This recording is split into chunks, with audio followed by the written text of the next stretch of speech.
하나님 말씀 요한복음 3장 16절로 18절 말씀입니다. 하나님이 세상을 이처럼 사랑하사 독생자를 주셨으니 이는 그를 믿는 자마다 멸망하지 않고 영생을 얻게 하려 하심이라.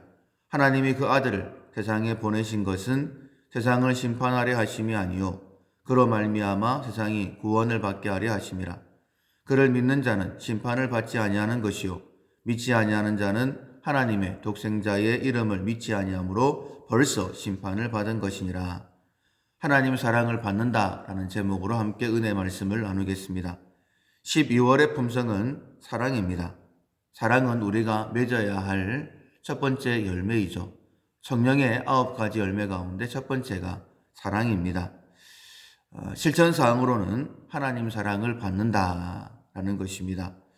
요한 1서 4장 7절 이하에 사랑하는 자들아 우리가 서로 사랑하자. 사랑은 하나님께 속한 것이니 사랑하는 자마다 하나님으로부터 나서 하나님을 알고 사랑하지 아니하는 자는 하나님을 알지 못하나니 이는 하나님은 사랑이심이라 라고 했습니다.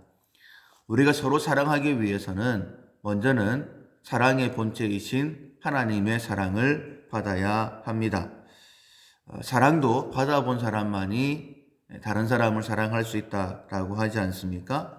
따라서 하나님께서 원하시는 그 사랑의 열매를 맺으려고 하면 가장 먼저가 바로 하나님의 사랑을 받는 것이죠. 이번 12월 한 달 동안 차근차근 실천사항 훈련을 통하여서 사랑의 열매를 풍성하게 맺는 우리가 되기를 원합니다. 자, 그렇다면 우리가 받은 하나님의 그 사랑은 무엇일까? 오늘 본문에 하나님이 세상을 이처럼 사랑하사라고 말씀하셨습니다. 이처럼이 우리를 향한 하나님의 사랑입니다. 자기 나 얼마만큼 사랑해? 이만큼이 얼마만큼이야? 지구만큼, 땅만큼, 하늘만큼, 땅만큼 이렇게 이야기하는 것처럼 하나님이 우리를 사랑하실 때에 이처럼 사랑하셨는데 그 이처럼의 사랑은 바로 십자가의 사랑입니다. 로마서 5장 7절 이하에 의인을 위하여 죽는 자가 쉽지 않고 선인을 위하여 용감히 죽는 자가 혹 있거니와 우리가 아직 죄인 되었을 때에 그리스도께서 우리를 위하여 죽으심으로 하나님께서 우리에게 대한 자기의 사랑을 확증하셨다라고 말씀하셨습니다. 의심하는 도마 예수님의 부활을 의심했죠. 이렇게 얘기합니다.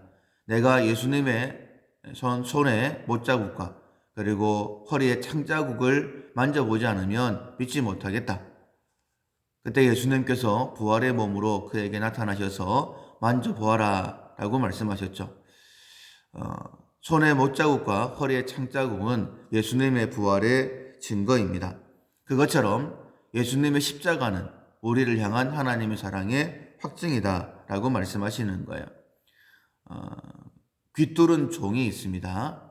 종이 되어지면 하나님께서 7년째는 그를 자유하게 해라 라고 말씀하셨어요. 그래서 자유할 수 있습니다.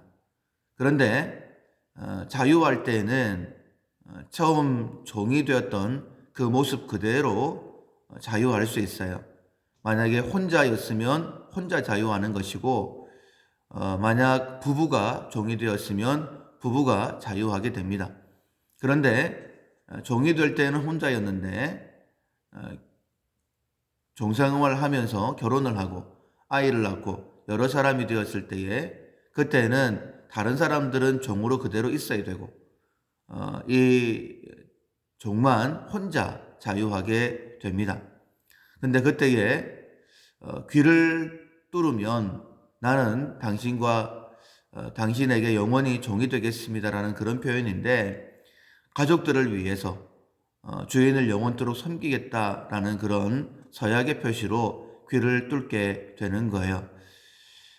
이 종이 평소에 경상도 남자처럼 무뚝뚝해서 사랑한다라는 말을 아내에게 자식들에게 하지 않았다 할지라도 7년째 되는 날 귀를 뚫고 피를 철철 흘리면서 돌아오면 말은 하지 않는다 할지라도 나는 당신들을 위해서 우리 가족을 위해서 자유하는 것을 포기했습니다.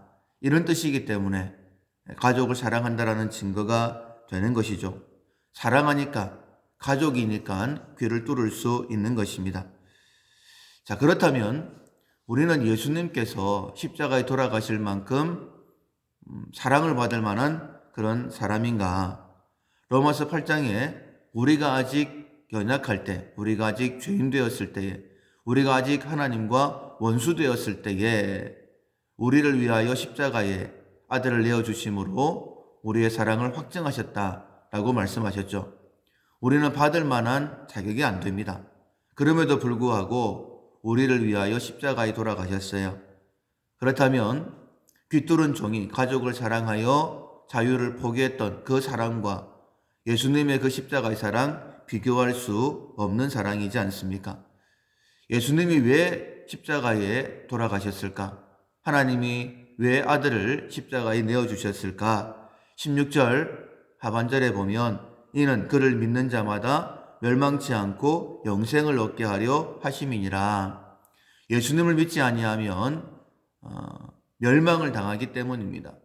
우리를 구원하시기 위하여 구원의 방법이 오직 하나 예수님의 십자가밖에 없기 때문에 십자가에 달려 돌아가신 거예요. 하나님께서 십자가로 우리를 향한 사랑을 확증해 주셨다면 우리가 해야 될 일은 하나밖에 없습니다. 하나님의 그 사랑을 믿는 것이죠. 그 사랑을 받아야 됩니다. 당연한 것입니다. 귀를 뚫고 피를 흘리고 있는데 사랑을 의심하면 그것 자체가 말이 안 되는 것 아니겠습니까? 십자가를 바라보면서 하나님의 그 사랑 의심한다면 그것 자체가 좀 이상한 것입니다. 사랑하는 성도 여러분, 십자가를 바라보면서 하나님 사랑을 받아야 됩니다. 반드시 받고 그 사랑을 누려야 됩니다. 왜냐하면 17절 이하에 하나님이 그 아들을 세상에 보내신 것은 세상을 심판하려 하심이 아니요 그로 말미암아 세상이 구원을 받게 하려 하심이니라. 분명히 하나님의 뜻은 구원입니다. 그러나 그를 믿는 자는 심판을 받지 않지만 믿지 않는 자는 하나님의 독생자 이름을 믿지 아니함으로 벌써 심판을 받은 것이다. 예수님은 구원을 완성하셨지만 이 땅에서 비참한 삶을 살아갈 수밖에 없다라고 말씀하시는 거예요. 아무리 목사랄지라도 벌써 심판을 받은 것이다. 지옥의 삶을 살고 있는 것입니다. 민수기 21장에 보면 이스라엘 백성들이 출애굽하여 광야길을 걸을 때에 길로 인하여 하나님을 원망합니다. 하나님의 선하심을 믿지 않았던 것이죠. 그로 인하여 하나님께서 불뱀을 보내셨고 불뱀으로 고통당하여 죽는 가운데에 하나님 앞에 회개합니다. 살려달라고. 그때 하나님께서 모세를 통하여 노수로 뱀을 만들어서 장대 꼭대기에 달아라. 그것을 본 자들은 살 것이다 라고 말씀을 하십니다. 그런데 보는 것이 쉽지 않습니다. 믿어야 볼 수 있는 것이기 때문이죠. 믿지 못하는 자 바로 죽진 않았어요. 그러나 불뱀에게 물렸기 때문에 고통 가운데에 몸부림치다가 서서히 죽어가는 것이죠. 마찬가지입니다. 하나님의 아들을 믿지 아니하면, 십자가를 믿지 아니하면 벌써 심판을 받은 것이에요. 구원을 받지 못합니다. 이 땅에서 불뱀에 물린 것처럼 고통스러운 지옥 같은 삶을 살다가 결국은 사망에 이르게 되는 것입니다. 하나님의 품성, 사랑의 열매를 맺기 위해 첫 번째가 하나님 사랑을 받는 것입니다. 곳간에서 인심난다라는 말이 있습니다. 하나님의 그 크신 사랑, 이처럼의 사랑을 우리가 받고 누림으로 인하여서 이 12월 한 달 사랑의 열매를 풍성하게 맺는 우리 모두가 될 수 있기를 주님의 이름으로 축원합니다. 아멘.